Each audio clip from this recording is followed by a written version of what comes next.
पर पीएम दिल्ली के sacred heart cathedral church गए। पीएम ने चर्च में ईस्टर की प्रेयर में हिस्सा लिया, ईसा मसीह की मूर्ति के सामने मोमबत्ती जलाई और ईसाई समुदाय के आध्यात्मिक नेताओं से मुलाकात की।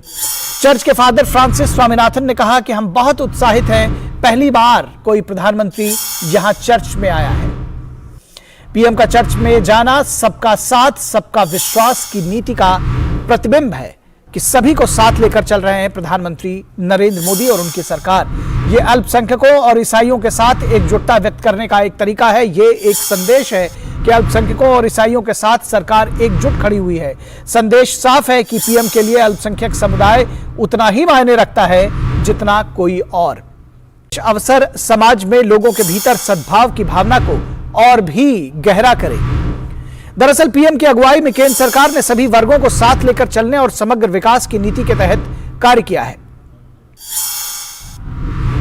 केंद्र सरकार लगातार कई योजनाओं के माध्यम से अल्पसंख्यक वर्ग को सशक्त बनाने का प्रयास करती रही है। तो अल्पसंख्यक वर्ग के लिए स्पेशल योजनाएं भी रही है। मोदी सरकार राष्ट्रीय अल्पसंख्यक विकास एवं वित्त निगम के जरिए लगातार आर्थिक मदद पहुंचाकर धार्मिक अल्पसंख्यकों को स्वावलंबी बना रही है।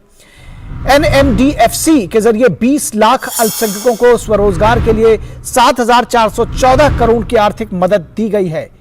विरासत योजना के तहत कारीगरों को उपकरण, कच्चे माल और अन्य साधनों की खरीद के लिए मदद दी जाती है।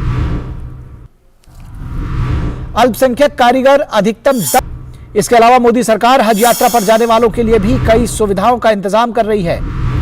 लगातार इन सुविधाओं में इजाफा किया जा रहा है। बदलते वक्त के साथ कदम ताल कर रही हैं योजनाएं। महिलाएं बिना पुरुष साथी के हज जा सकती हैं। 3 तलाक जैसी कुरीति के खिलाफ कानून बनाया गया है। अल्पसंख्यक छात्रों के लिए प्री मैट्रिक व पोस्ट मैट्रिक छात्रवृत्ति, योग्यता सह साधन आधारित छात्रवृत्ति की योजना इस वक्त लागू है। सरकार ने अथक प्रयास कर सिख समुदाय के लिए करतार सिंह कॉरिडोर खोले जाने की व्यवस्था की है।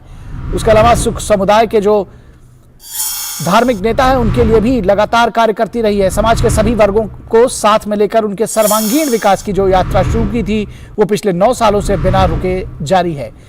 और इतना ही नहीं, सरकार की बात नहीं है, बीजेपी अपने संगठन में भी अल्पसंख्यकों को तरजीह देती रही है। पंजाब से इकबाल सिंह लालपुरा बीजेपी संसदीय बोर्ड में है, वहीं यूपी में 4 मुस्लिम MLC हैं। पार्टी केरल समेत दूसरे राज्यों में क्रिसमस और ईस्टर जैसे पर्व पूरे उल्लास के साथ मनाती रही है।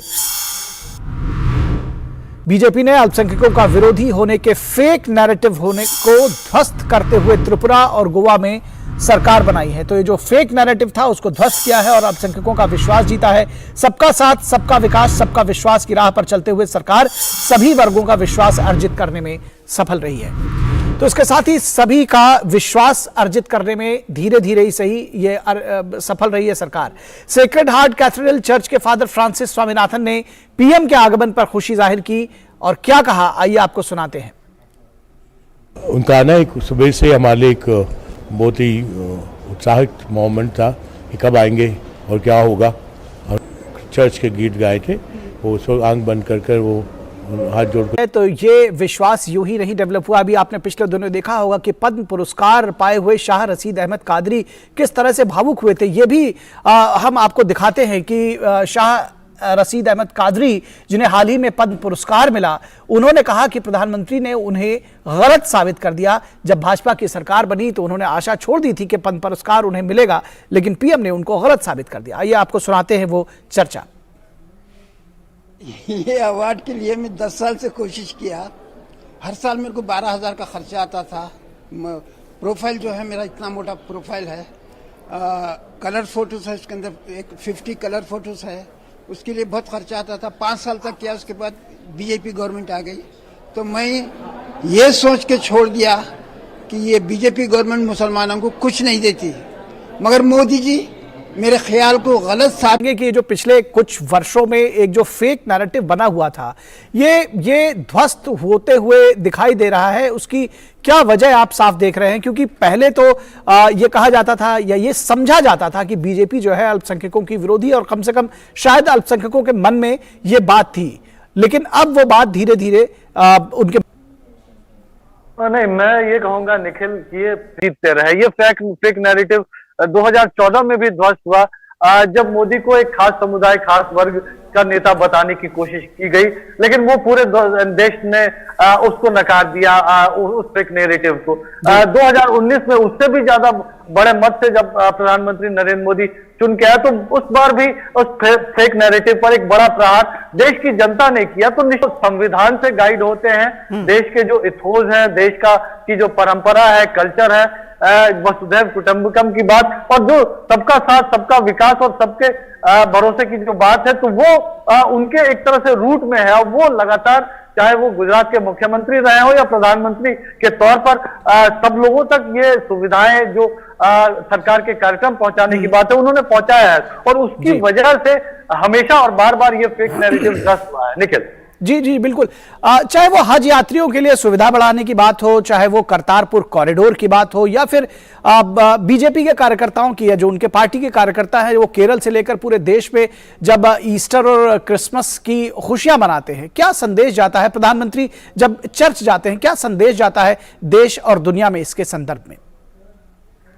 बिल्कुल देख सकती है, लेकिन वो जब प्रधानमंत्री है तो देश के प्रधानमंत्री के तौर पर सभी वर्गों का, सभी समुदायों का प्रतिनिधित्व करते हैं। और वो चाहते हैं, वो उनकी प्रार्थना रहती है, वो चाहे किसी भी समुदाय के स्थलों पर जाए, तो उनकी प्रार्थना देश की कामयाबी की, सभी समुदाय के लोगों के शांति और विकास की वो कामना करते हैं। और हमने कल तस्वीरों में भी देखा जिस तरह से वो आंख बंद करके देश के कल्याण के लिए, देश के लोगों के कल्याण के लिए, और वो जो कहते हैं कि पल पल उनका समर्पित है, तो वो उन्होंने दिए हैं 45 करोड़ से भी ज्यादा अकाउंट जो खोल के दिए हैं। तो वो जो इंक्लूसिवनेस है उनके हर कार्यक्रम में नजर आता है। और अल्पसंख्यकों के लिए खासतौर पर आप अपने आंकड़े भी दिए, आप देखिए अल्पसंख्यक वित्त विकास निगम के जरिए जो 20 लाख से ज्यादा लोगों को लोन मिला है, 4 करोड़ से ज्यादा फ्री मैट्रिक स्कॉलरशिप, 55 लाख से ज्यादा पोस्ट मैट्रिक स्कॉलरशिप। अब पहले जो इसमें जो फर्जी अकाउंट होते थे, आज वो सीधे डायरेक्ट डीबीटी के जरिए जो बच्चों के खाते में जा रहे हैं। तो जो अल्पसंख्यक महिलाओं में शिक्षा का स्तर बढ़ा है, तो वो प्रधानमंत्री नरेंद्र मोदी की कोशिशों का ही परिणाम आप कह सकते हैं। और निश्चित तौर पर ये बार बार रिफ्लेक्ट होता है जब चुनाव होते हैं, चाहे देश के किसी भी राज्य में हो, किसी भी क्षेत्र में हो। अगर अल्पसंख्यक समुदाय के लोग भी बहुत आए थे उन सीटों पर, तो वहां भी जी जी निश्चित तौर पर। एक बहुत शॉर्ट पे आपसे समझना चाहेंगे कि सिर्फ इसके राजनीतिक मायने नहीं है, जो सोशल फैब्रिक जब देश में कहा जाता है, जब सांप्रदायिक सद्भाव की बात कही जाती है, यह संदेश बहुत गहरा जाता है। बिल्कुल, देखिए ना, आप गुजरात में प्रधानमंत्री मोदी जब मुख्यमंत्री बने, वहां के सांप्रदायिक दंगे खत्म हो गए। तो वो इस तरह की चीजों के प्रति जो उनका जो जीरो टॉलरेंस है, और वो जो कानून का राज स्थापित हो, सब लोगों को समान अवसर मिले, सब लोगों को सरकार की योजनाएं सब लोगों तक पहुंचे बिना किसी भेदभाव के, वो करते हैं, उसकी वजह से ये तमाम चीजें मुमकिन होती है। और निश्चित तौर पर जो तुष्टीकरण की जो लोग राजनीति करते हैं, तो उसकी वजह से वो बीते 9 वर्षों में जरूर अलग थलग पड़े हैं। उसकी बार बार जरूर कोशिश होती रहती है, लेकिन वो कोशिशें उनकी अब तक तो कामयाब जरूर नहीं हो पाई हैं। जी निश्चित तौर पर कामयाब करें। रुकेंगे एक छोटे से ब्रेक के लिए, कहीं मत जाइएगा, जल्द हाजिर होंगे।